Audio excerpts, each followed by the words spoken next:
Welcome to the Action Network podcast presented by DraftKings. I am your host, Evan Abrams, and I am joined, as always, it would be weird to switch it up all of a sudden after like 19 or 20 weeks, but I am joined by Brandon Anderson, of course, for some best bets for the divisional round of the NFL playoffs. So let's just dive in right now. I kind of wanted to do a bit of a table setter before we got into all the games, which we will go through each of the 4 games, props in each, matchups, all sorts of fun stuff. But so at the moment, Buffalo is the lone team still in the playoffs who are entering the divisional round who had preseason odds of under 20-1.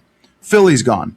Baltimore, KC, Green Bay, Detroit, Washington. Those are the other teams under the 21. This is only the second time in the last 50 years we've had one team or less at under 20-1 from preseason odds in the divisional round.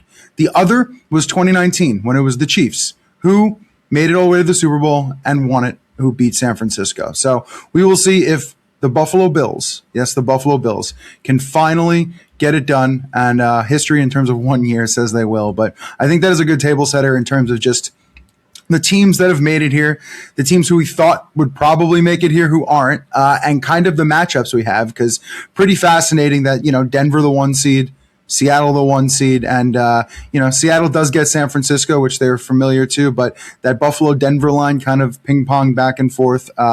Interesting stuff. So Brandon, any thoughts there before we dive in? Yeah, if there had been a market for you to bet who will make the divisional round, you would be a rich man if this was the parlay that you put in before the season. These are not. That's a good point. These are not the teams we expected.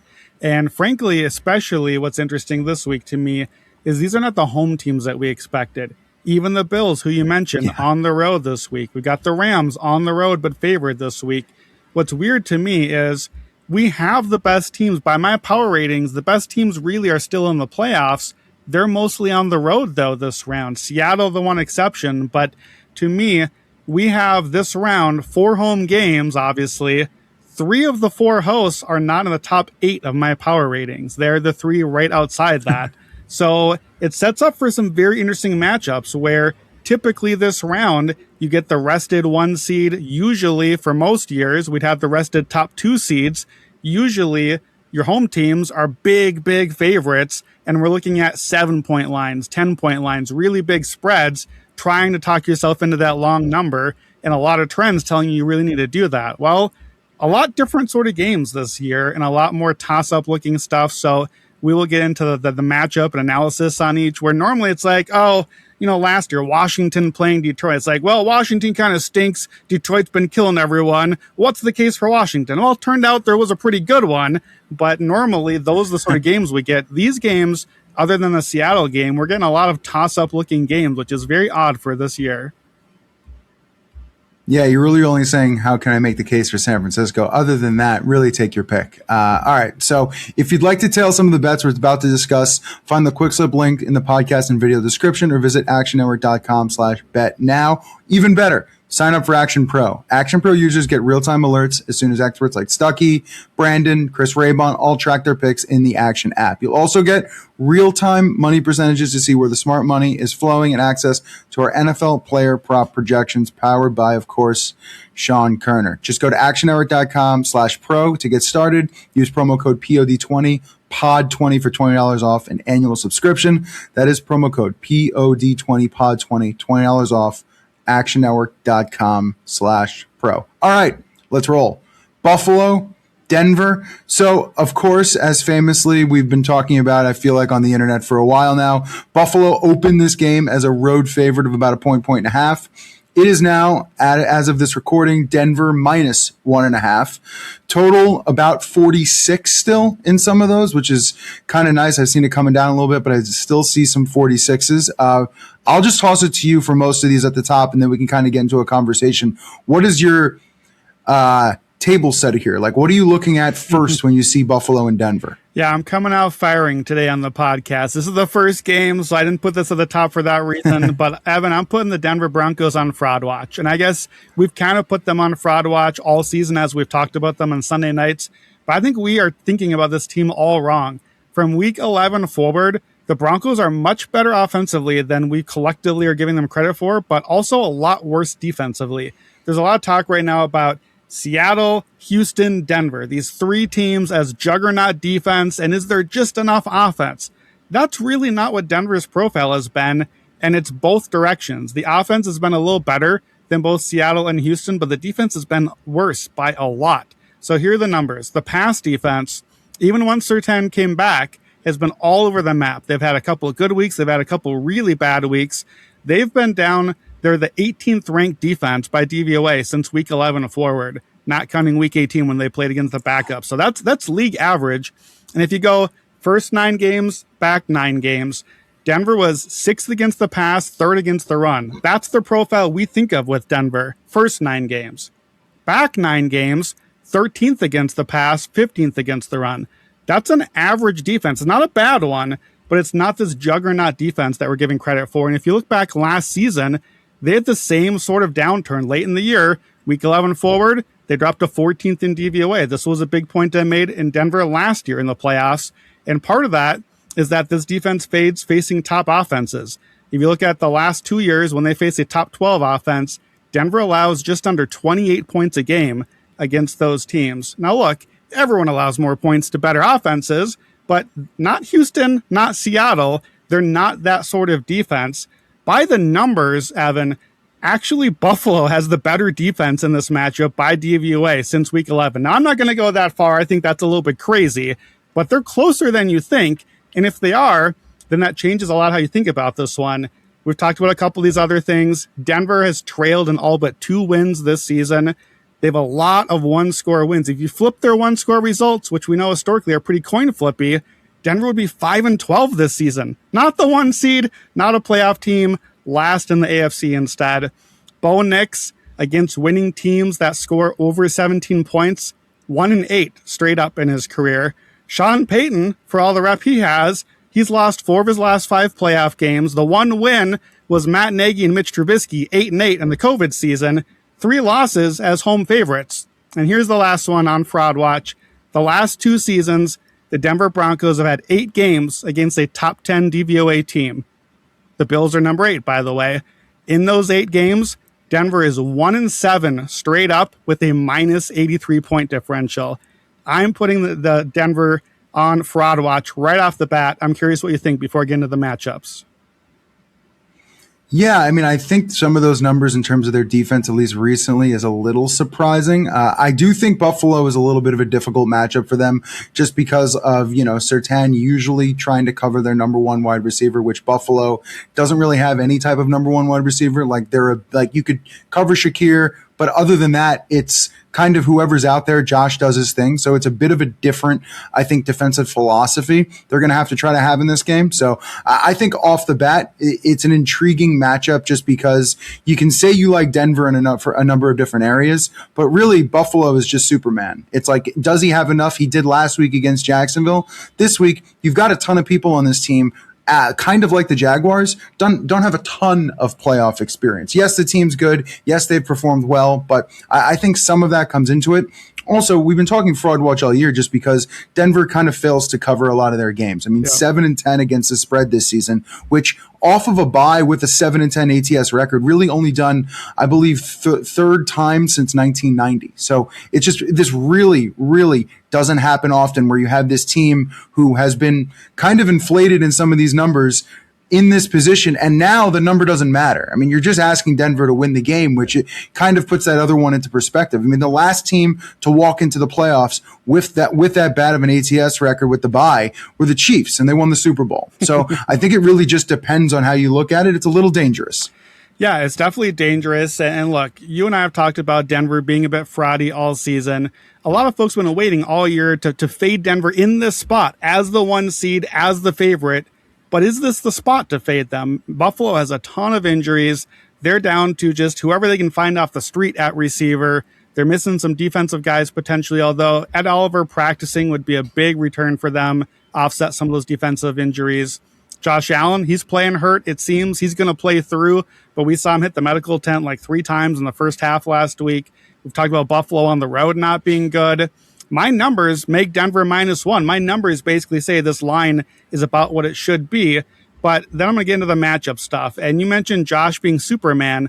part of what's made Buffalo interesting this year is that Josh doesn't always have to be Superman. And I think this game, this matchup, is the exact sort of game Buffalo's going to transform itself into.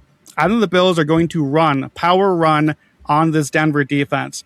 Denver's run defense funnels the run inside, but they're only 22nd in EPA per play outside versus 22nd inside versus number 2 outside. So outside runs are more dangerous. It's easier to contain, break off a big one. Denver is shutting that down. They're not letting you get outside. But Buffalo, not great outside. They're below average EPA per play, but they're number 2 inside. So Buffalo wants to hit you up the middle anyway. They want to run up the middle. We know how good Josh Allen is. I think we're going to see the tush push a lot from the Bills in this game. We eliminated the Eagles, but we didn't eliminate the tush push. We just transferred it to another conference. I think the Bills are going to power run. They're going to control the clock. We know Denver wants to bring pressure. Well, the best way to get those pressure guys off the edge up against you is just run right at them. Run up the middle, pressure, power run. Denver has only faced all season the one team top quarter of the league in run defense. That was the Colts. Jonathan Taylor ran 25 times for 165 yards in that game, and the Colts won. A little bit fluky, but they did win nonetheless. They were in it all the way. So I think Bills can run, and it's not even necessarily a Josh Allen MVP game, and I think that helps the case a little bit because he's banged up. This is maybe a James Cook game to have a big one. On the flip side, I think the Bills defense can hang a little bit as well. They've been way better this season against 11 personnel, top 5 there. Bottom 5 against other personnels, 2 running backs, 2 tight ends. Well, Denver doesn't really have other running backs, other tight ends. They play a lot of 11. And also, Buffalo, we know how bad they are at run defense. Denver has actually been one of the pass-heavier teams in the league, and they prefer lots of short passes. That's the Bo Nix game. That's Sean Payton. Short passes all underneath. That's what Buffalo defends against. They limit everything. They put the umbrella on, and then they're top 5 EPA per play against the short pass. So Denver, I don't think, can hurt Buffalo's weaknesses as well. Their run defense, they're worse against wide receiver 2 on the season. But Buffalo, I think, can hang at least a little bit. And then don't forget, we saw this game last year in the playoffs. And of course, these teams aren't the same as they were then, but it's worth remembering just how badly that went for Denver.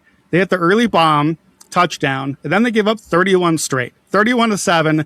The Bills finished better than 95th percentile EPA and success rate. They doubled up Denver on first downs. They more than doubled in yardage.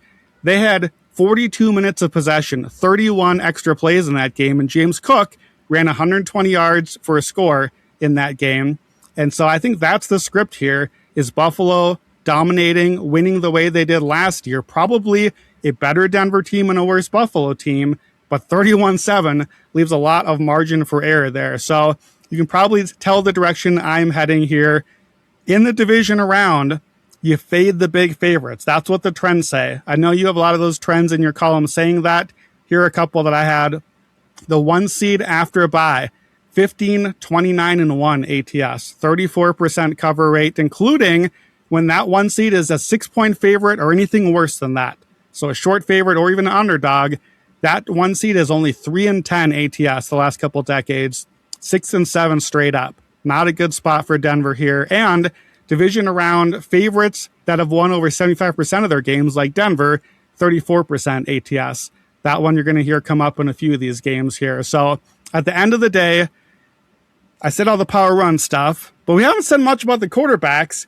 This is still the best quarterback in the playoffs, and in my opinion, clearly the worst. It's still Josh Allen. It's still Bo Nix. Allen can handle the pressure if he needs to. I'm talking about the pressure from Denver, not the pressure of the big game. He's going to add to the power run game.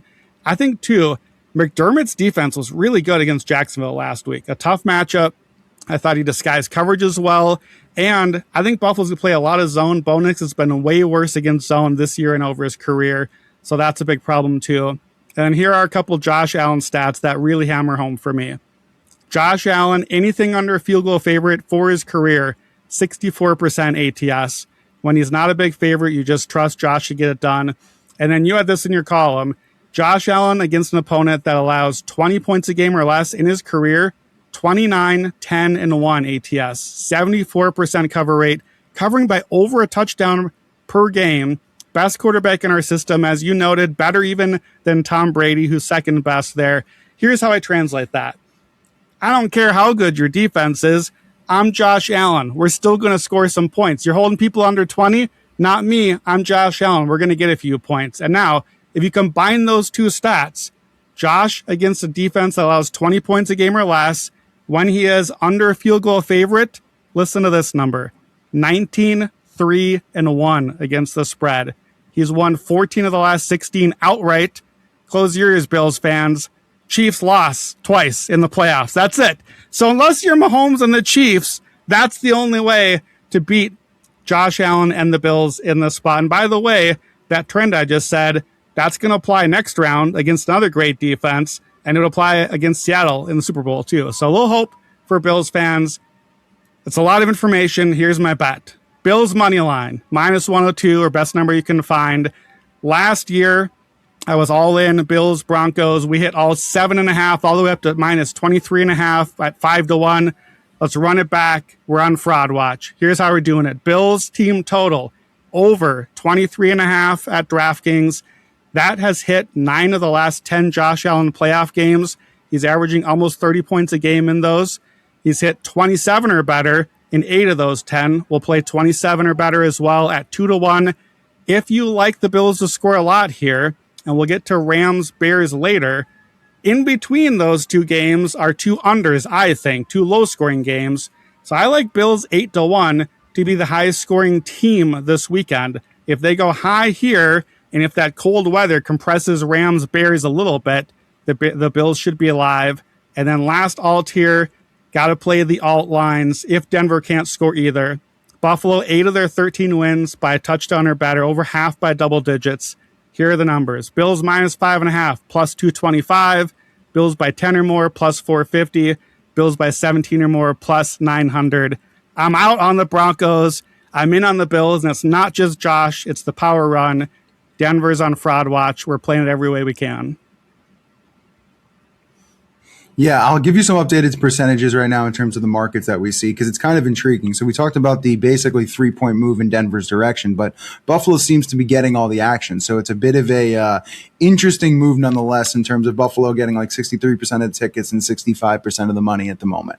I'll say this to kind of back up your bets, because Buffalo tends to score in the playoffs and they do it well. Last 5 years, there's 7-3 team total over in those 10 playoff games. And you talked about that stat with Josh Allen versus teams allowing under 20 points per game. Well, in that span, so basically, when Allen faces a team on the road allowing under 20 points per game, he is 12-3-1 against the spread, covering by 7 points per game. But to your number, he's averaging 26 points per game in those games. So basically, great defense. He's still putting up points. It doesn't matter. The other one that I thought was kind of intriguing, Sean Payton in the playoffs, 6-12 first half ATS. So his teams have started slow, and and obviously we've talked about the Josh Allen slow thing, and we talked about even last week, like the drives weren't great. He puts up, I think, 10 points in the first half. It didn't look amazing, but from Denver's standpoint, like if you start slow in this one, I would be more worried. So that stat was a little alarming to me, but that's what I see here in Buffalo, Denver. Yeah, I agree with the slow start thing. We've talked about Buffalo's slow starts, but we've talked about Denver's slow starts all year. They've been one of the worst first quarter teams. So I'm really curious, if you're a Denver fan or if you're a Denver bettor, you need to see this 2-week rest advantage pay off with something new, something different on that first drive or two. Those scripted plays have not gone well for Denver. If Denver doesn't score on their opening couple of drives and the Bills get a score right away, I'm going to feel really, really good about my escalators and everything from there, because that is the exact opposite setup you want for Denver. You need the Patriots matchup that we talked about, possibly next round. You need a team on the front foot. Denver wants to be on the front foot the way they have been most of the season. We've talked about either of these teams not playing a lot of competition. Buffalo hasn't really had a lot of chances to be far behind and have to figure some things out. They've done it. They did it against Baltimore in the opener. They had to come back against Jacksonville last week. They've come from behind. That's the script Denver needs to ask for here. And I would feel better about their chances if I thought they could come out early swinging. But you're right, the numbers don't look good there. And I don't know. I feel like Buffalo could take care of Denver with some ease here if things go their direction. Yeah, this is a great start off to the playoffs with this game, because it's going to be fascinating who wins nonetheless, and it'll kind of set the tone for the weekend. All right, let's keep rolling here. the NFC West showdown, the thing we just saw, San Francisco, Seattle. You've seen it everywhere. Brock Purdy never lost in Seattle in his career. I believe it's 4-0. Things have looked good in that sense. So I'll toss it to you. What is the first thing you looked at when you were trying to, because we just handicapped this one. We just saw this one a few weeks ago, and you're pretty much looking at the exact same stuff. Was there anything different that you looked at from San Francisco and Seattle? Yeah, so I started with the rematch for sure. Obviously, very unusual. In fact, I think historical that we get these teams play week 1, then week 18 to close, and now the rematch. First, it's Seattle's last game is that game that we saw, which was 2 Saturdays ago, where the Niners are on a short week here instead. So it's a really huge rest advantage for Seattle. Early in the week, I thought this line would rise. It did. It was below the 7. Now it's above the 7. I think the line makes sense compared to it closed 2.5 in Seattle, 2.5 in San Fran, that week 18 game. Now you add in the rest advantage and flip to Seattle home, 7.5. That seems about right, but it's a touch high for me. I have it just under 7, even though I'm very high in Seattle. That game we saw, Seattle won 13-3. It wasn't even that close. 361 yards to 173, 23 first downs to 9. 9 first downs for the 49ers, 36% success rate, lowest points and lowest yards for Shanahan since his debut game, 27% success on late downs. That's really shocking for the Niners. They're 2 of 9 on third down, 0 of 2 on fourth down, 0 of 1 in the red zone. This is the number 1 team in the red zone and on third down on the season. But Seattle shut it down there, and they're top 2 against both of those areas on the field.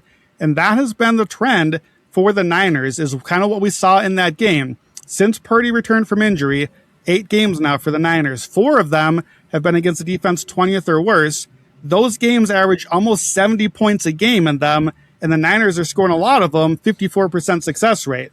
4 other games, not against top defenses, just better than 20th, San Fran drops from 54 to 40% success rate, and those games are averaging barely 30 points a game, way down from 70. So we took this on the hot read already on Sunday, under 47.5 there. I still see 45.5, 45. I still like the under best here. I think McDonald's defense is built for a game like this, and I think it's built to defend San Fran's defense well. Seattle is elite at a lot of stuff, but especially good middle of the field defense, especially good against motion and play action. That's the Shanahan scheme. That's what Shanahan does so well. Talked about the late downs and red zone coverage. Seattle plays the second most light boxes in the league. San Fran has not run the ball well this year, and they're only 30th in EPA per play against light boxes. They don't hit a lot of explosives. Seattle defends well against that. Seattle is number 1 against wide receiver 1. San Fran only really has 1 wide receiver. It's Jawan Jennings. Pearsall still might be hurt. George Kittle is hurt. I do think the Niners can get some success short passes. That's one area Seattle does allow a little bit there, more league average. But that's a lot of short passes moving down the field against a tough defense and expecting you to do that over 10, 12, 14 plays and try to get some points out of it. On the flip side, 49ers defense, we know how they've been bad. I think it's a bit overlooked because they have the 1 seed. Again, our perception of the 1 seeds may be a little bit off here. Seattle's offense has really fallen off from the beginning of the season. First 10 weeks of the season, this was the number 1 passing team by DVOA. Then they played the Rams, and the Rams said this: hey, you're going heavy because you're trying to bait us to go heavy and match you too defensively, but you're passing on us anyway. That's the Clint Kubiak scheme. The Rams said, nah, we're not doing that. You're going to pass the ball. You can't run anyways. We're just staying the defense we like to play, and we don't think you can beat us that way. And since week 11, that game forward, Seattle's dropped to 25th in passing. That's bottom quarter of the league, and teams have mostly copycatted that. And obviously, Robert Saleh just saw this offense, also plays a ton of zone. Sam Darnold has been way worse against zone than against man coverage. San Fran, better against wide receiver 1, worse down the line. Pretty good matchup for Seattle, who's got JSN and not a lot else there. I think Seattle can run on San Fran, but I think the 49ers will live with that. They're going to put out their own light boxes as well, most in the league, and say, hey, you want to run the ball 10, 12, 14 times down the field? We'll pass the ball like that too, and we'll play a 13-3. Maybe we'll be the 13 this time. I think the underdog on the road is going to be fine with that script. So I like under the most. I've got to lean on the game and some props. What do you think about this matchup? Yeah, I think under is probably the right way you would look at it. Just some like off the very easy stats in terms of this matchup. Last 3 Seattle-San Francisco games, all under the total with Purdy. Then you look 5 of the last 6 with Purdy have also gone under 45. So I just think based off this matchup, if you like Seattle, I could see the over. If you think San Francisco covers, they're not going to be able to put up those type of points. It's going to be in that under 40 range. It just has to be. There just isn't enough firepower, targets, people out there explosive wise to get that amount of points. So I think a San Francisco and the under type combo, even if you talked about a teaser or you're just moving a few points in either direction, that's got to be the way this goes or they're going to have no shot. So I think, listen, you're 47.5. Great job. I mean, that's over a few key numbers, especially when you get to those 46s, even hit sometimes, of course, 47. So that's fantastic. That is no longer the case. But I do think when you talk about getting closer to Saturday night, I see it coming lower. So I do think that 45 right now still does hold some value. Listen, we've also talked about like the Denver -1, -1.5, whatever you want to call it. The point spread doesn't matter. So I kind of ignore history. This is to me where the point spread matters. Mm-hmm. I mean, 33-44 against the spread divisional round coming off a bye, 3-7 since 2020. But this is the one that matters to me. Favorite of 7+ points off the bye, 17-26, 40%. So that's the one you're going to have to overcome here. Now, the news just came out about Sam Darnold being questionable, all that stuff. Ignore it. It doesn't matter, except don't ignore it in one sense. Like, there is a chance he gets hurt in this game, right? Like, that is something that actually could happen. And then there is a percentage chance, more than I would see Purdy exiting this game, seeing Darnold exiting this game and seeing Drew Lock. So I do think we even just saw the market react to that injury news, and it came down with some juice. Like, I don't know if those 7.5s are popping up again, based off of a number of factors. So I do feel that this matchup has the ability to be closer just because of the schemes from San Francisco. And your stat about them being 25th recently on offense, that's alarming, especially to the fact that I feel like they could do a pretty good defensive job on JSN here to keep him not in check, but not go off. Yeah. And I think that's what they're going to need to probably stay in this one. Yeah, and I think if it does go under, whatever number San Fran is at, 7.5 better above the key. But I think even at 7's a lot of points in a game that went 13-3 last time. I think finished 39 the first time out. 7's out is a lot of points, but especially in a low-scoring game. I think I'm not on a side here as much, but I certainly would have to lean San Fran above the key number. Let's see where it lands, like you said, with the Darnold news. I had some of those same stats, a lot of trends on San Fran here. A lot of the trends we just said with Denver fading the 1 seed after the bye week, division round, 34% ATS. Division round favorites, over 74% win rate, 34% ATS. Couple other new ones here. Road team in a division rematch in the playoffs. That's the Niners, 14-6-1, 70% ATS there. Division round visitors that missed last year's playoffs. Last round, if you were new to the playoffs that didn't make it last year, we fade those teams. You might be a bit of a fraud. You kind of lucked into it. Now you had to win to get to this round. Now you want those teams, 29-14 ATS, 67%. So a lot of trends like the Niners here, especially at the 7. There are a lot of trends that like Seattle to win the game. Seattle's won 10 in a row at home with fans in the stands. You had in your column, Darnold 13-0 as a 6-point favorite or better. There's the huge rest advantage stat we've seen. Teams that win as underdogs in the wildcard round almost never win this round. Like, it's really rare, 2-22 since I forget what the date is, but obviously in the last 24 games. So a little bet here. Niners to cover. Hopefully 7.5 you can get it. 7 if you need it. I would not play it underneath the 7. Niners to cover plus Seattle to win. So some books you can just do Seattle to win by 1 to 7 points. I think Seattle gets the win, but the Niners keep it close. And look, you mentioned this. If you want to throw the under in there, that makes a lot of sense as well. Mine doesn't have the under in there. It's basically a 2-1 bet. So that would be the side here. I'm going to be playing props on this one. I think a lot of short passes. I wanted Christian McCaffrey props. That's what I played week 18, the CMC receptions escalator.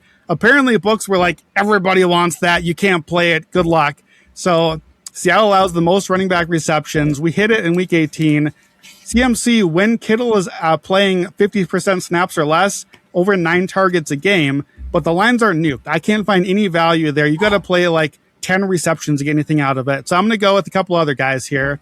2 guys less heralded. Jake Tonjes, the replacement for George Kittle. Seattle also allows top 5 most receptions to tight ends. They've allowed 7 or more tight end catches in over half of their games, 8 or more in over a third of their games. San Fran, 13 tight end catches in the 2 Seattle games already. So Kittle's a big loss here. He would have been a big weapon. But the last 3 games Kittle has missed the entire game, here's Tonjes' lines. 7 for 60, 6 for 48, 7 for 41. He's getting some volume here. 6, 7 catches each time. 2 touchdowns in those games too. We'll take the Jake Tonjes unlikely playoff receptions escalator. 5 catches, plus 135.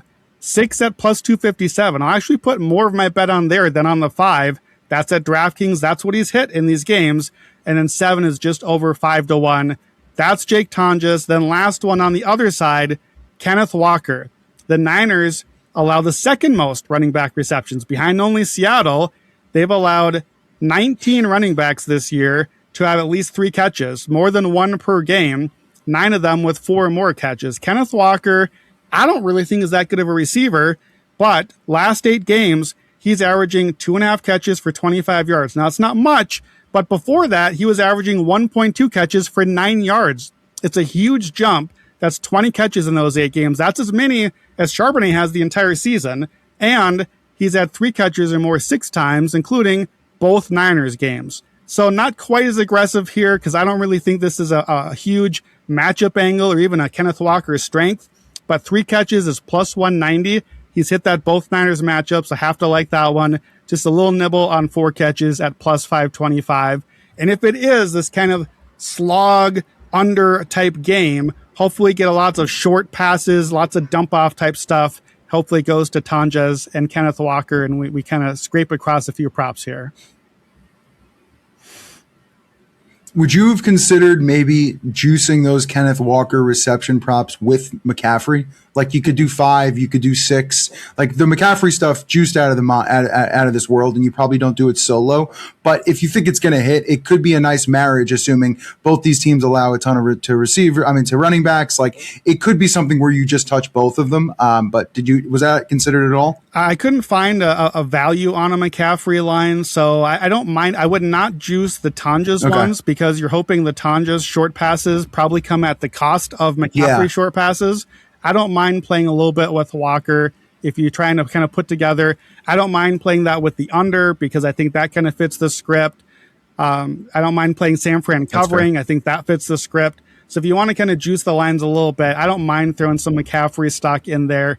He's going to get his looks. It's just, I looked at all the numbers. I think you almost might be better off playing yardage with McCaffrey than receptions. The volume is so high for him that it's just not in the market anymore. So the yardage is starting to climb as well. I wanted it. I had I had my notes all prepped for McCaffrey, and I just couldn't find any lines I like. So I don't mind the angle. I just don't see a ton of value in it. What I looked up, which I thought was interesting with Kenneth Walker. So in games where he gets a lot of targets, obviously the receptions are there, but this one kind of was alarming. So when he gets 4+ targets versus San Francisco, he's had 32 yards, 33 yards, 37 yards, and 36 yards in his last 4 games in that spot. Last 20 games, he gets 4+ targets. He's averaging 34 receiving yards. Right now, I believe that line is somewhere like 11.5 or something like that. So obviously, if there's volume there, it's a great bet. And that's kind of the bet you're making. So, I mean, from a reception standpoint, you could try to marry that with some yards as well, 15+, 20+, and hopefully that is just the angle they take because the snaps have been there, the routes have been there. So it kind of makes sense. Yeah, Darnold is going to see some pressure here. San Fran does not pressure well, but I think this is a little bit of a bet against Darnold and him kind of panicking and dumping it off a little bit. And we all love to bet against Sam Darnold a little bit in a playoff spot. So I think that angle kind of hits as well. And you're right. If you don't want to go too aggressive on the receptions, maybe just playing for hoping Walker can, even if he gets 1 catch, busts a long one and he hits the yardage 20 or 30 yards. I think that's interesting as well. All right. Sunday, here we come. We start off at 3 p.m. with Houston and New England. Right now, New England about a 3-point favorite. Looks like it's going back up to 3.5 or so with the Nico Collins news, which he looks like he will be out, which we can talk about in a second. The total about 40.5, which is the lowest of the weekend. What is your handicap initially with this game? I mean, from my standpoint, it was the Nico news. We talked about this on favorites earlier today, and I was surprised that Nico didn't really come up a ton early. I feel like, I mean, granted, you look at some of the win-loss stuff, which I'll talk about in a second. I think it's a little skewed because the on-off numbers are definitely a lot different, but looks like no Nico Collins in this game. So Houston, New England, what's your takeaway? Yeah, I think the Nico loss is huge here, and it's not just like a points to the spread thing. Christian Gonzalez, the lead corner on the Patriots, also still in question, though he's practicing now, so it looks like he probably will play, and Nico Collins out. I think he'll play. That's a swing, but it's not just that. It's that the Patriots actually are dead last against wide receiver 1 by DVOA for the season. So of all places, of all matchups to lose Nico Collins, this is not the spot you wanted to do it. And it really, I came into the week expecting, look, I'm wearing the Texans shirt. If you need a spoiler on where this is going to head, I came into the week thinking, okay, I'm all in on Texans here. I have this line close to a pick 'em at full strength. I have the Texans a clearly better team than the Patriots. We're at 3.5. I'm going to have to bet Houston if it gets back there again. But the more I dug into it, the more I got a little nervous about the matchup stuff. And that happened last week with Chicago Green Bay. And it came around that Chicago pulled through in the end, but it took 3 quarters of it not looking good and all the matchup stuff hitting. So here's where I find a little bit of worries here. Houston's defense, we know how good that they are. They just throttled the Steelers on Monday night. Just like ended Tomlin, ended the era, ended Aaron Rodgers. It was glorious to watch. Houston this season forces a 3-and-out or turnover 39% of their drives. That is outlier number 1 best in the league. For reference, that basically turns the opposing offense into the Raiders. That they're dead last on offense, third at 39% themselves. So that's what Houston's doing to you. That's how good they've been. We know Will Anderson, Danielle Hunter are going to bring the elite pressure rate. But a thing about Houston that they get lauded for, I think rightfully so, they basically just play their 11 dudes and they play 1 or 2 schemes and they come at you with their guys. Seattle, Denver, some of these other elite defenses, they're throwing mixed coverages at you. They're disguising it. They're throwing different packages, 6 defensive backs, 5, 3, 1 play. Houston's not doing that. They're kind of saying, we're just better than you. Our guys are better, and we're going to beat you the way we are. And it clearly works, usually. However, in this matchup, there's a couple of things I think could be a little problematic. Number 1, Houston's pressure rate so good, but the Patriots are 3rd in EPA per play under pressure. That is an area Drake May has crushed this season. And the Patriots also have been excellent in 21 personnel with 2 running backs. The defense for Houston drops down to 13th in EPA per play against 21. And we know Henderson and Stevenson are going to be on the field a lot for New England. So that's one problem. Here's the bigger problem. Houston's defense, because they're so predictably good, but they can be beaten by explosives down the field. Despite all the good numbers for Houston, they're only 14th defensively against explosives. And explosives can cover a lot of sins. You can be a great defense for 9 plays and give up 1 big play on the 10th one, and now he's in the end zone, and it didn't matter anymore what happened in between. New England leads the league in explosive play rate offensively. 14%. That's about 1 of every 7 plays for them. And it's top 5 rushing and number 1 passing. Passing, they're hitting an explosive play once out of every 5 passes for the entire season. That's Drake May. Look, if I had an MVP vote, now that the votes are in, we know I love my Stafford ticket. That's what made Drake May so valuable. These numbers, these explosive plays and beating the pressure. And I think he's the perfect sort of guy to beat this Houston defense if it's going to happen. I think that's why he was so valuable this season. So that worries me as a Houston possible backer here. On the other side of things, we talked about Jacksonville last week and down the stretch as this big breakout team. Houston's breakout mirrored Jacksonville down the stretch, but the offense didn't really come with the Texans. The offense hasn't really gotten a lot better, and Houston is second worst in the red zone offensively. Well, the Patriots are the worst defense in the red zone. So where does that go? Like what, like we talk about, the strength on strength. Here's weakness on weakness. And can Houston get to the red zone and score? Can they run? We've talked about how weak the Patriots run defense has been. Back half of the season, 30th by DVOA. Well, Houston has not run the ball well all season. I know they did Monday night, but I don't trust them to run the ball here where the Patriots are better, especially inside. Patriots also are top 10 defense against 11 personnel, base personnel. Houston, pretty vanilla on offense as well. So there are a lot of just little things where I'm like, man, by roster construction, by what I think about these teams, I'm Houston. But then you add in all these little matchups. You add in Houston, a Texas dome team on the road in New England. It looks like wintry conditions on Sunday. I don't feel great about that. I still want to fade the home teams in the divisional round. I still have some of those same stats. So I'm going to nibble the Houston money line, plus 150. It's still my better team. I still trust my numbers. I like Houston's defense, but it's a nibble. I can't be too confident here because we just don't really know a lot about the Patriots right now. And there are some matchup things here that give me some worries. So I'm curious what you think. Should I be more confident in Houston, or am I right to be concerned about some of those matchups? I think you're right to be concerned. I like Houston in this game in the playoffs. I mean, they were one of my picks when we did futures. I think the defense will help. Listen, last week, CJ Stroud probably couldn't have played a worse game. And in the end, it didn't matter because of how good Houston's defense is. Do I expect this game to be exactly like that? I don't. But I just feel like it's like a card game. Like, I think Houston has a lot of outs. Like, I just think there's a lot of ways they can figure out a way to win. Now, I think the one thing on Houston that does worry me a tiny bit, I do give the coaching edge to Vrabel. Like, I feel like in a tight situation, which is this, the smallest over-under of the weekend, where a lot of these plays, especially late, might matter, I don't have the utmost confidence in D'Amico.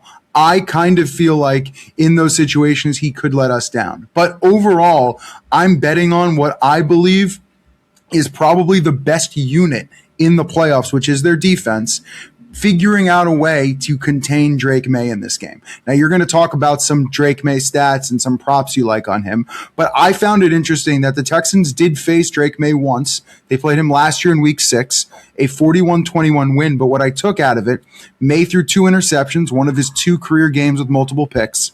May had a pass success rate of 45.9%, 5th lowest of his career with 30-plus pass attempts. He had a 60.6% completion percentage, his 3rd lowest with 30-plus pass attempts. So Houston did a pretty darn good job containing him and doing what they needed to do to win the game. Now, do I expect them to put up 41? I don't. But at this rate, putting up 20-something should be enough for that defense, even if they do allow an explosive play.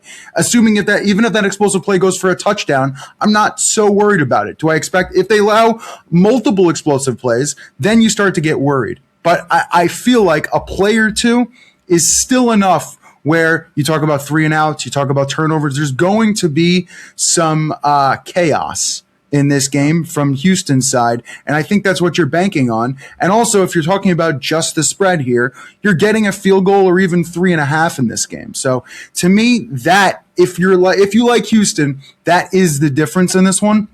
And then you look at the weather. Well, it was damn cold. It wasn't great last week in Pittsburgh. This week, you're talking about 35 degrees. There's about 5, 6, 7 mile an hour winds, which at this rate, it's not Chicago. But one thing to look at, you might get a little rain. There's some precipitation in the forecast. That's not amazing for Houston's offense, but also it could be bad for New England's offense, which would help our best unit play. So to me, I think that's part of the handicap that I would like with Houston in this one.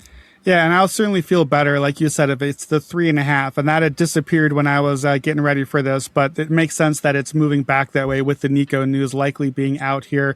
I do have a couple small props for this one. This is my least confident game of the weekend, so kind of light on all of these, but Drake May's stats against top 8 quarterback defenses this year, 4 games, 228 yards, 1.3 touchdowns. So pretty low on the touchdowns there.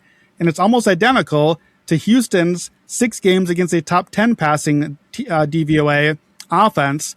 they've allowed 229 yards and 1.3 touchdowns, nearly identical lines. So I think that's kind of what you probably should expect from May. Low on the passing touchdowns. I do think he can run, though. We saw that on the game against the Chargers. 10 rushes, 66 yards, both season highs in that game. He's had 25 or more yards in half the games this season running. He's had 40 or more in a third of the games. And Houston, because they bring so much pressure so well, it's going to cause Drake to run a little bit. He's done a really good job this year of, even when he does take a sack, taking like a 2 or 3 yard sack, like not as quite a damaging of one. But when he scrambles, he can create. He's 6th in EPA per play on scrambles per dropback.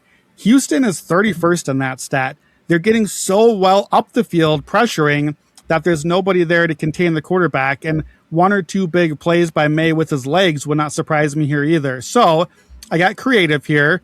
Here's a couple same game parlays for you with Drake May. Under 1.5 passing touchdowns. So you get 1 or 0. That's it. Plus 25 rushing yards. Plus 118. So 25, it's below the number. His line is at 35 right now. I was all excited to do like a 25, 40, 50, but books have already kind of gone onto that one and baked it in. So I'll do under 1.5 passing touchdowns, 25 yards, and then keep that, but change it to 60 rushing yards in case he does what he did last week. That's plus 569 with the under 1.5 touchdowns passing. And then one other way to attack that I think the Patriots can attack. Houston is also second worst EPA against screens in on the season.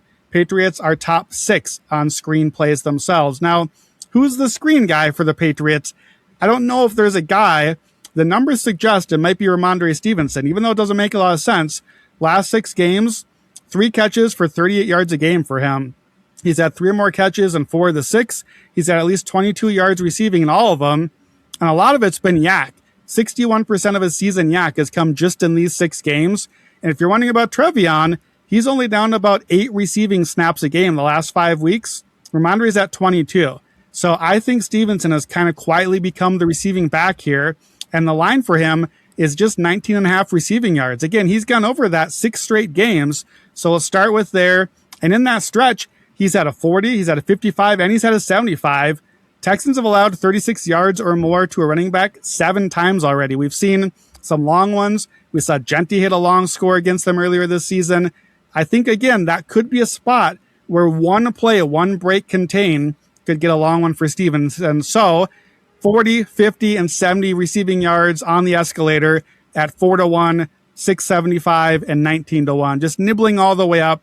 And again, we're looking for those explosives. We're looking for where can you attack this Houston defense? I think it's on the ground with Drake's legs and maybe by the air with Ramondre Stevenson. So we'll take a couple shots at some long numbers there. Yeah, I'm going to focus on Stevenson. I think he is the, if New England does their job and wins this game, he will be the reason, he will be the focal point. And to me, it's not going to be, at least I don't think, a 3 touchdown game in through the air for Drake May. So I looked at Ramondre in a similar stat to Walker.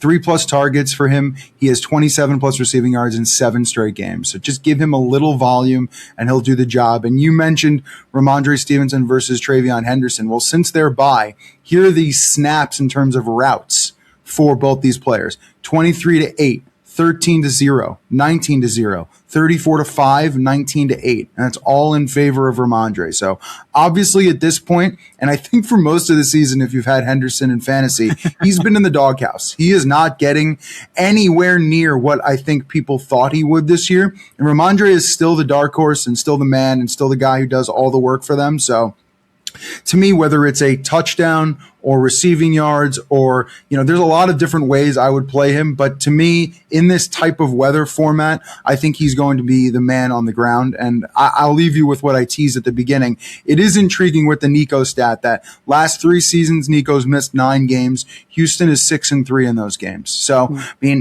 a lot of the numbers don't look as good and a lot of the inside stuff the same. But with this defense, they're able to kind of figure things out on the fly. And sometimes the ball just ends up in their hands because of all the pressure. So I think if you're betting on Houston, that's what you're hoping for here, because I think without Nico, you become a much less explosive team. Woody Marks a little bit, but other than that, you're relying on Jaden Higgins, Dalton Schultz. It's going to be a very medium game for them. So I think the under in Houston has some validity to it. So that's the way I would look at this matchup. Yeah, if you were wanting to bet Houston, you were not betting them for their offense in this game anyway. You were betting them because you expect the defense to contain what is largely a one-man team. That's the whole thing with MVP. If you're Drake May, you're the guy doing everything, and those teams usually come up short in the playoffs, especially against such a great defense like this. So I think you shouldn't let the Nico news shake you so totally there. And Woody Marks, he'll be explosive until his weekly injury somewhere around the second or third quarter. That guy cannot stay on the field. But don't worry, he will be back, and that's how it works with Woody Marks. All right, our last matchup of the weekend, and boy, is it a doozy. The Rams on the road in Chicago to face the Bears. Line right now is 3.5 for the Rams with a bunch of juice on it, -120, -118. Total sitting at 48.5, which is the highest of the weekend. And probably the more interesting note is that it opened around 51.5. So it has come down 3 full points. A lot of wind, a lot of weather, a lot of Stafford cold talk. I mean, that's basically what you've had on the internet for the past 3 or 4 days. So when you look at this matchup, leaving it for last year, what do you think about the Rams and Bears? Yeah, I was ready to come out firing on the Rams here, but the weather talk and the Stafford finger injury talk do have me a little bit concerned. I'm still Rams More here, important. and we'll talk through why, but I'm going to be a little less aggressive than I would have been without the weather and the finger injury. So look, the Bears, we talked about this with the last Packers game. I thought they won their Super Bowl then. Well, it turns out not, because they won a few more games since then. But this time, this sort of win in that way, this huge emotional comeback win against your rival in the playoffs, I'm a Vikings fan. I've seen this movie. You get the huge emotional win early in the playoffs. It's really hard to come back the next week and bring that same emotional energy and show up the same way again. So many times you see the huge comeback win. That's also the end of the DVD. Like the footnote is you don't come through the next week. And it matters not just that they had the comeback, but it matters that for a second straight time against a terrible Packers defense, they did nothing for 3 quarters. And they couldn't get the ball moving at all until late. They also lose their starting left tackle, which was a big part of their transformation on the offensive line. They lost their only good linebacker on a defense that's already really been like poor at best. And the Rams are kind of getting healthy at the right time, finally. It looks like Dotson might be back on their line and get them whole again. And to me, this is just a mismatch on paper. The Bears defense by far the weak link. And if the weather is good and Stafford's finger is okay, I think the Rams offense gets anything it wants. Here's some of the numbers. Success rate, 1st versus 25th. Explosives, 3rd versus 22. Rushing EPA, 4th versus 26. I mentioned that one because that's a pretty good cold weather stat. If you're going to have to play in the cold, how about we run the football, especially with Dotson back out? The Rams can run much better than they're given credit for. I believe they're top 2 in the league DVOA running as well as passing. The Bears defense, bottom 10 against play action, bottom 10 under center.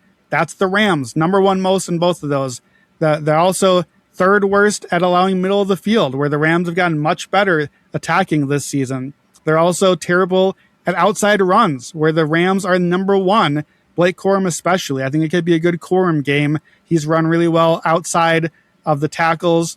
And then down the field, Bears are giving up explosive, 27th against passing deep by EPA. The Rams have the most deep passes in the league and are top 5 there. So I just see all sorts of numbers that tell me the Rams should score some points. And here's where I really thought this was interesting, is that McVay is playing Dennis Allen's defense here. McVay knows how to play a Dennis Allen defense. That was a long-time matchup that he got used to. He's 6-2 lifetime against a Dennis Allen defense, averaging 29 points a game, including in an NFC Championship game that was pretty infamous with Rams Saints not so long ago. So I think the Rams score a lot. I think they score plenty. The other side of the ball is what complicates things here, because the Rams defense is fading pretty hard. And honestly, I was not impressed against the Panthers. 31 to Carolina, that's not going to go very well. They allowed 29 a game, weeks 13 to 17. and they are giving up huge explosive plays. 19% the first 12 games, up to 41% since then, second worst in the NFL. Caleb and the Bears like to throw deep, and the Rams defense, everyone's talked about Chris Shula. He's getting some of those coaching interviews. They are top 3 most zone, top 3 most light box, bottom 3 blitz. They are what they are. They are exactly what they're meant to be, and they're a smaller, speedier defense, but that's the sort of team. We saw that small, speedy defense get run hard on by the Eagles last year a couple of times. That's the sort of team the Bears are trying to be. And the best defense the Bears can offer this game is a long running drive, chewing up the clock and keeping the Rams on the sideline over there. The Bears are second most play action. The Rams have not been good play action this season. Rams play heavy light box, like I just said. The Bears are number 1 EPA per play against light box. So I think there's a world where Ben Johnson's offense maybe matches score for score. However, they've been better late in the game, second half. So I don't love the comeback possibility if I'm a Rams better. We've seen the Bears come through that back door over and over, even get the win. Another concerning stat, though, for the Bears, Caleb Williams has been way, way better against man. The Rams play heavy zone. Through October, Williams was 3rd EPA against man coverage, 21st against zone. It's narrowed a little bit over this season, but can he beat that vulnerable Rams secondary? Will he get confused by some of the coverages there? So I don't really know, Evan, if I think what the Bears are going to score. I trust the Rams to score, except then again, full circle back to the weather. Wind chill around 0. This is my kind of weather. I'm in North Dakota. This is what we do here every day. But you see all the Stafford stats in the rain and snow. You see the McVay stats in Chicago. The injury to the finger, I'm not so worried about it. It's not his main stabilizing finger throwing. If you listen to the football doctors, it should be okay. But man, it did not look okay last week. So I like the Rams to score. I'll talk about how to bet it. What do you think? Are you concerned about the weather factor? Are you concerned about the Stafford finger injury? How much does that play in for you? Yeah, I don't worry about the weather. I think it's overblown. Stafford's played fine in some of those weather games. I think it just depends on the matchup. I think the finger thing is way more impactful than not. I think what we saw in that Carolina game wasn't pretty. And I'd be worried in, about a week's rest in this one, how it looks. And, what I've seen some throws during practice, hard to tell. But to me, that would be the one detriment to what's going right for the offense for the Rams, and the one thing that could possibly get in the way. So, to me, if I'm going to weigh things I'm worried about if I'm a Rams bettor, that's probably one of them. I found it kind of intriguing, Rams offense, obviously incredible. They're second right now in EPA per play. So I looked at Chicago facing really good offenses, especially recently is what I wanted to see. So Rams are second. Green Bay is fourth. They split with them 1-1, but Chicago didn't look fantastic for most of those games on the offensive side of the ball, which, obviously you're going to have to do to keep up here. San Francisco, they're sixth in offensive EPA per play. They lost that game. Detroit, ninth. They lost that game recently. So to me, I think it's up to Chicago's offense to play with the Rams in this one. And last week, a bunch of us liked Devontae under receptions. To me, him and Puka got 31 targets last week. So I believe that is a preview of what's to come here. They are both going to be peppered all day long. And I think Higbee, Parkinson, I actually don't know if there's news on Ferguson. I assume he's not going to play. But at this point, you got Davis Allen. You got enough tight ends out there that I think they're going to give Ben Johnson and that defense a little bit of trouble. And to me, that's probably the handicap here, is that forget the weather, forget everything else. Obviously, it's the injury to the finger that you're worried about. But if the Rams are the Rams, I think they're going to put up enough points. I think my question back to you would be, did you consider Rams first half or Rams first half, at least team total over? Were those two bets that even crossed your mind? I don't think I considered strongly a first half play, but I don't mind it. It makes a lot of sense because we know the Bears have started so slowly offensively all season. These two Packers games, but the numbers tell you over and over.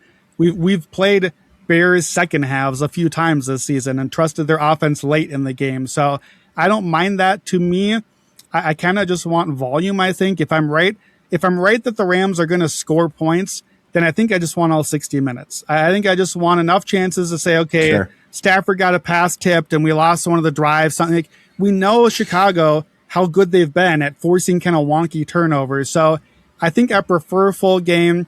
I'm going to play the Rams -3.5. I don't mind 4 if you need it.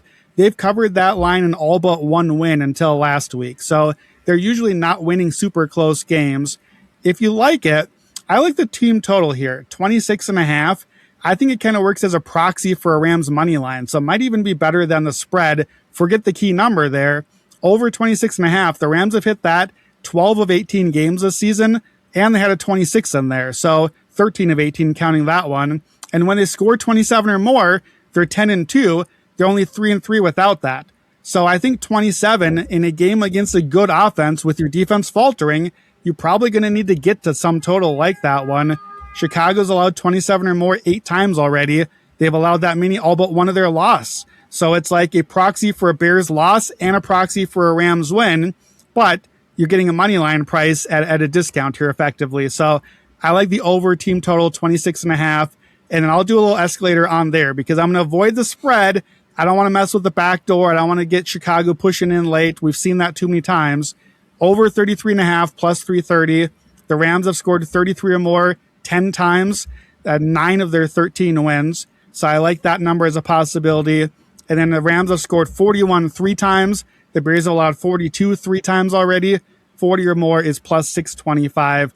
Again, a little lighter than I'd love to go here. I'd love to just be like, Rams stomp on the Bears. Their defense is terrible. Talked about the tight ends for the Rams. We've done that all season. Bears have no linebackers. There's so many mismatches here. Just the weather and the finger aren't going to get me off of the Rams. They're just going to get me to be a little more careful here. And, it is a divisional round, and we think we know everything, and then everything happens, and football goes crazy. So I like the Rams, like their team total. And then one last one here.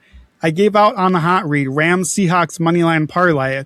Well, at some books, you can add to that Rams Seahawks moneyline parlay plus NFC wins the Super Bowl. If I get Rams Seahawks moneyline parlay, I get my 2 top teams in my power ratings by far, more than a field goal better than anyone else on a neutral.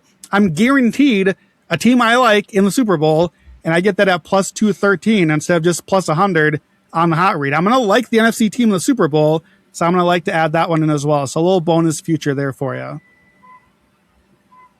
I like that. That is a very Brandon angle on that one. Let me put some numbers to that first half, second half stuff because for Caleb, because it's really jarring. So first half, Caleb is 13-22 first half ATS, worst mark of any quarterback over the last 2 seasons. He's lost 4 straight first halves against the spread entering this week. He is 5-11 first half ATS versus teams above 500.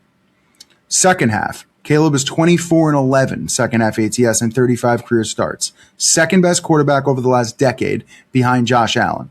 Caleb and the Bears have covered 8 straight second halves entering the divisional round. I mean, I don't know if we've really seen this much of a difference first half to second half in any team. And I think at any point in this game, Bears are trailing, you're going to start to hear Twitter. You're going to start to hear everyone start talking about, well, they're not dead yet.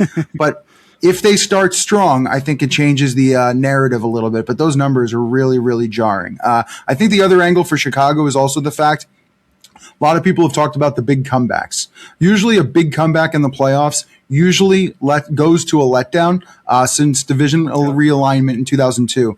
Teams after coming back from 10 plus points down in the playoffs are just 8-22 in their next playoff game, including 5-15 in any round before the Super Bowl. This is a tough one on a bit of a short week, on just a 1 weeker. It's a bit of a tough thing. Now you're at home, you're getting points. That's why I'm talking about just winning the game, and kind of works to what Brandon's talking about with the Rams money line. So that's the way I look at it. It is going to be a fascinating matchup. And to me, this is, we don't have all the juggernauts here, but these games are really fantastic. So let's now move to your look ahead. So this is something we would be looking at potentially for the conference championship or Super Bowl, and you have a play. What do you like? Yeah, so again, DraftKings and others will post these kind of hypothetical lines for games we might get. So I realize I've actually backed all 4 road teams this weekend. What could possibly go wrong? But in the event that I'm wrong and we get both home teams advancing in the NFC, I'm going to take Seattle -5.5 home against the Bears. And look, public opinion of the Bears would certainly rise. If they beat the Rams, you're going to start to get some team of destiny conversation, I'm assuming, after that. But now you hit the road. Chicago winning 2 home games, totally different animal going on the road to Seattle, where they would have won 11 straight games with fans in the stands in the playoffs. Huge home field advantage in Seattle. And you got Caleb Williams' road debut in the playoffs. Ben Johnson's offense goes from Packers and Rams to Seahawks. It's like playing Mario level 1 and suddenly being at the boss level at the end, which is just a huge jarring swing for them. And then conference championship round, you want to bet the 1 seed. 21-5 straight up in the last 2 decades, winning by 10 points a game, including against the 2 seed, which Chicago would be.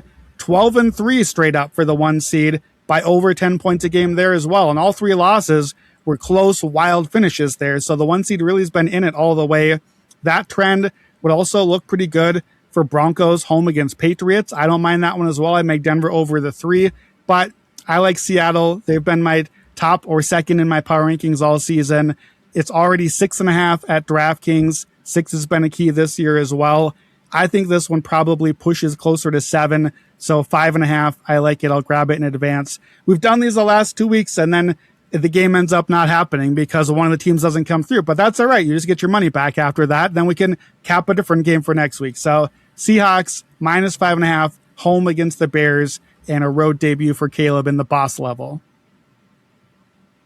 Yeah, I was going to say boss level. It's more like going from rookie to all Madden. So we're going to see if that matchup comes all together there. All right. That'll do it here on the Action Network podcast for our NFL Divisional Round Best Bets episode presented by DraftKings. If you want instant notifications when action experts track their bets, go to actionnetwork.com/pro. Use a promo code POD20POD20 for $20 off a year of Action Pro. And more importantly, if you're on Twitter and X, if you haven't yet, check out our new AI quick slip bot. Just tag Playbook at Playbook. Tell it to grab whatever bets you're looking for, parlays, whatever you want. It'll build it out for you, create a quick slip link for you in a matter of seconds. And again, if you want to tell some of the bets we gave out today, make sure to look for the quick slip link in the podcast and video description, or my favorite way, go to actionnetwork.com/bet now. All the bets will be listed there. You just click it like a quick slip link, open right in your sportsbook. Absolutely perfect. Thank you for listening. Enjoy the slate. Good luck with all your bets this weekend. Only a few weeks to go, so savor it while it's here. Thank you, BA. Have a good one.